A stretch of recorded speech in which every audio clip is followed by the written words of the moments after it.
ശ്രീമന്നാരായണീയം ദശകം 19 പ്രചേതസ്സുകളുടെ കഥ. ശ്ലോകം 3. അഗജാനന പത്മാർക്കം ഗജാനനമഹർനിശം അനേകദം തം ഭക്താനാം ഏകദന്തമുപാസ്മഹേ.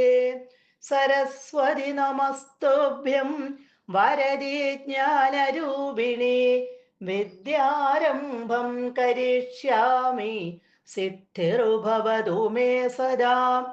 ഗുരുർബ്രഹ്മ ഗുരുർവിഷ്ണുർഗുരുർദേവോ മഹേശ്വര ഗുരുഃ സാക്ഷാത് പരം ബ്രഹ്മ തസ്മൈ ശ്രീ ഗുരവേ നമഃ.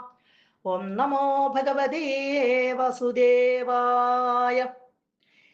തദാ ഭവത്തീർത്ഥമിദം സമാഗതോ ഭവോ ഭവത്സേവകദർശനാദൃത പ്രകാശമാസാദ്യ പുരപ്രചേതസാം ഉപാദിശത് ഭക്തതമസ്തവസ്തവം. കഴിഞ്ഞ ശ്ലോകത്തില് നമ്മൾ കണ്ടു,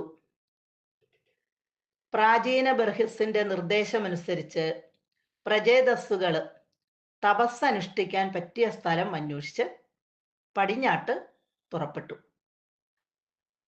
പടിഞ്ഞാറെ കടൽക്കരയിലെത്തിയപ്പോൾ അവിടെ വിശേഷപ്പെട്ട ഒരു താമരപ്പൊയ്ക അവര് കണ്ടു. ആ താമരപ്പൊയ്കയിൽ അവിടെ അവര് തപസ്സനുഷ്ഠിക്കാൻ തീരുമാനിച്ചു.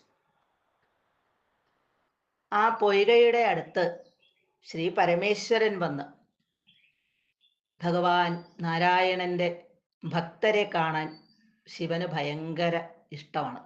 അതുകൊണ്ട് തന്നെ പരമേശ്വരൻ അവിടെ വന്ന് ഭഗവാനെ കുറിച്ച് ഉള്ള ഒരു സ്തോത്രം പ്രചേതസ്സുകൾക്ക് ഉപദേശിച്ചു കൊടുക്കുകയാണ്. തഥാ അപ്പോൾ ആ പൊയ്കയുടെ തീരത്ത് അവര് ചെന്ന് കഴിഞ്ഞപ്പോൾ ഭവത് സേവക ദർശന ആദൃത, അവിടുത്തെ ആ ഭക്തന്മാരെ സേവകന്മാരെ ദർശന കാണുവാൻ വേണ്ടി, ആദൃത നല്ല സന്തോഷമുള്ള, ആ കാണുവാൻ വളരെ താല്പര്യമുള്ള ഭക്തതമ പരമഭക്തനായ ഭവ ശ്രീ പരമേശ്വരൻ.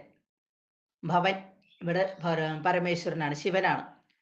ഇതം ഈ ഭവത് തീർത്ഥം സമാഗത, ഈ അവിടുത്തെ തീർത്ഥത്തിലേക്ക് സമാഗത വന്ന്.